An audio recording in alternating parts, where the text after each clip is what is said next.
ഈശോ മിശിഹായ്ക്ക് സ്തുതിയായിരിക്കട്ടെ. ആരാണ് സാന്താക്ലോസ്?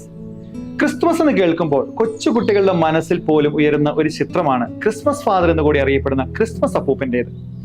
എല്ലാവരും അദ്ദേഹത്തെ സാന്താക്ലോസ് എന്നാണ് വിളിക്കുന്നത്. കുടവയറും നരച്ചു നീണ്ട താടിയും ചുമന്ന നീണ്ട കുപ്പായവും കോണിന്റെ ആകൃതിയുള്ള നീണ്ടു ചുമന്ന തൊപ്പിയും തോളത്തെ സഞ്ചിയും കയ്യിൽ നീണ്ട ദണ്ടുമൊക്കെയായി പ്രത്യക്ഷപ്പെടുന്ന ആ ഒരു രൂപം എല്ലാവർക്കും ഒരു കൗതുക കാഴ്ച തന്നെയാണ്. ക്രിസ്തുവിന്റെ ജനനവുമായി എന്തോ ബന്ധമുള്ളൊരു വ്യക്തി എന്ന ഒരു ധാരണ പൊതുജന ഹൃദയത്തിൽ ഉയരുവാൻ അത് കാരണമായിട്ടുണ്ട്. ക്രിസ്മസ് ഫാദർ എന്ന പേരുകൂടി കേൾക്കുമ്പോൾ ആ ഒരു ബന്ധം കൂടുതൽ ഉറപ്പാക്കപ്പെടുകയാണ്.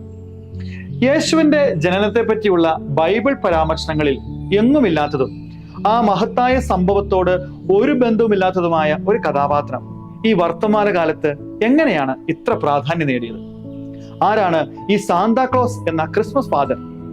സാന്താക്ലോസിന്റെ ചരിത്ര യാഥാർത്ഥ്യം എന്താണ്?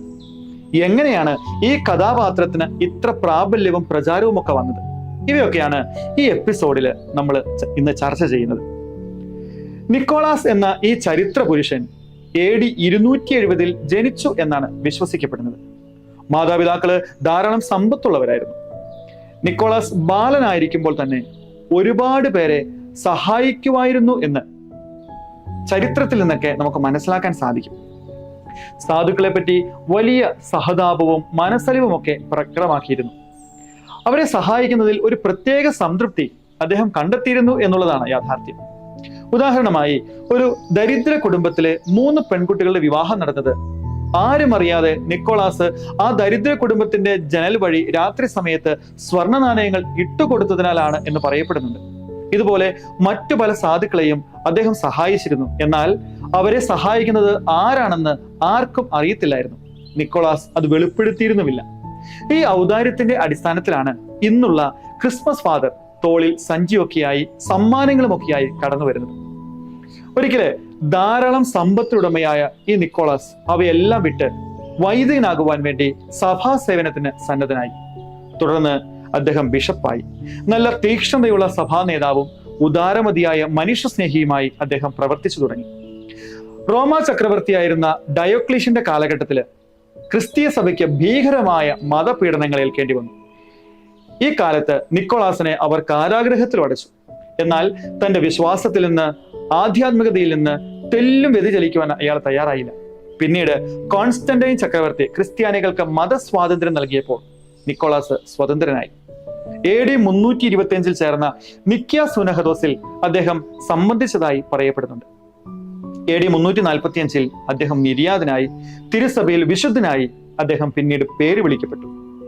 അദ്ദേഹം പലപ്പോഴും സ്വയം വിശേഷിപ്പിക്കുന്നത് "I am Nicholas, a sinner", പാപിയായ നിക്കോളാസ് എന്നായിരുന്നു. അദ്ദേഹത്തിന്റെ വിനയവും താഴ്മയും വെളിപ്പെടുത്തുന്ന വാക്കുകൾ.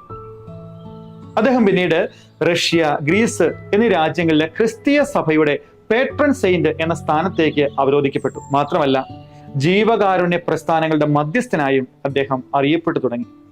കുട്ടികൾക്കും നാവികർക്കും വ്യാപാരികൾക്കുമെല്ലാം അദ്ദേഹം ആധ്യാത്മിക ഗുരുവായി മാറ്റപ്പെട്ടു.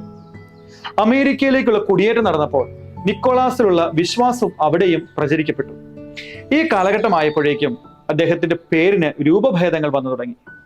സെയിന്റ് നിക്കോളാസ് സാന്താക്ലോസ് ആയി മാറ്റപ്പെട്ടു. ഇന്ന് ലോകം മുഴുവൻ അറിയപ്പെടുന്നത് ഈ ഒരു പേരിലാണ്, സാന്താക്ലോസ്. മാത്രമല്ല, ക്രിസ്മസ് കാലത്ത് അദ്ദേഹം സമ്മാനങ്ങളുമായി സന്ദർശനം നടത്തുന്നു എന്നുള്ള ഒരു ഐതിഹ്യവും പ്രചാരത്തിലായി തുടങ്ങി. ഇന്ന് ക്രിസ്മസ് ഫാദർ ഇല്ലാതെ ക്രിസ്തുമസ് ആഘോഷം ചിന്തിക്കാനാവാത്തതായി. ക്രിസ്മസ് ഫാദർ സാന്താക്ലോസ് ചെയ്യുന്ന പ്രവൃത്തി ഈശോയോട് നമുക്ക് ബന്ധപ്പെടുത്തി ചിന്തിച്ചു നോക്കിയാലോ? തോളത്തുള്ള സഞ്ചിയിൽ നിന്ന് സമ്മാനങ്ങൾ കുഞ്ഞുങ്ങൾക്കും മറ്റുമായി നൽകുന്നത് ദൈവം മനുഷ്യന് നൽകിയ അമൂല്യമായ ഒരു ദാനത്തെ, സമ്മാനത്തെ എന്ന് വെച്ചാൽ അവിടുത്തെ ഏകപുത്രനെ തന്നെ അനുസ്മരിപ്പിക്കാനായിട്ട് സഹായകമാണ്. നിക്കോളാസിനെ കുറിച്ചുള്ള ഈ സങ്കല്പങ്ങൾക്ക് ചരിത്രപരതയുണ്ടോ എന്നൊക്കെ ചോദിച്ചാൽ നമുക്ക് അറിഞ്ഞുകൂടാ. പിന്നീട് അദ്ദേഹം ക്രിസ്മസ് പാപ്പായായിട്ടൊക്കെ കരുതപ്പെട്ടു തുടങ്ങി. അതുകൊണ്ടാണ് ക്രിസ്മസ് പാപ്പായിക്ക് മെത്രാനച്ചന്മാരെ അനുസ്മരിപ്പിക്കുന്ന തൊപ്പിയും കയ്യിൽ വടിയുമൊക്കെ ഉണ്ടാകാൻ കാരണം നിക്കോളാസ് മെത്രാനായിരുന്നല്ലോ. എന്തായാലും 6-ാം നൂറ്റാണ്ട് മുതൽ ക്രിസ്തുമസുമായി ബന്ധപ്പെട്ട വിശുദ്ധ നിക്കോളാസ് കുഞ്ഞുങ്ങൾക്ക് സമ്മാനങ്ങൾ നൽകാൻ വരുമെന്നൊരു വിശ്വാസം പാശ്ചാത്യ സഭയിൽ ശക്തിപ്പെട്ടു തുടങ്ങി. പ്രിയപ്പെട്ട സഹോദരങ്ങളെ, ക്രിസ്തുമസിലേക്ക് നമ്മൾ എത്തി നിൽക്കുകയാണ്. നമുക്കും നിക്കോളാസിനെ പോലെ മറ്റുള്ളവരെ സഹായിക്കാൻ, അവരിൽ കിട്ടുന്ന സന്തോഷങ്ങൾ, അവരെ സഹായിക്കുമ്പോൾ കിട്ടുന്ന ആ ഒരു വലിയ സന്തോഷത്തിൽ ക്രിസ്തുവിനെ കണ്ടെത്താനായിട്ട് നമുക്ക് പരിശ്രമിക്കാം. മറ്റുള്ളവർക്ക് മുമ്പിൽ കരുണയുള്ളവരാകാൻ, കരുതലുള്ളവരായി മാറാൻ നമുക്കും പരിശ്രമിക്കാം. ദൈവം അനുഗ്രഹിക്കട്ടെ. ഈശോ മിശിഹായ്ക്ക് സ്തുതിയായിരിക്കട്ടെ.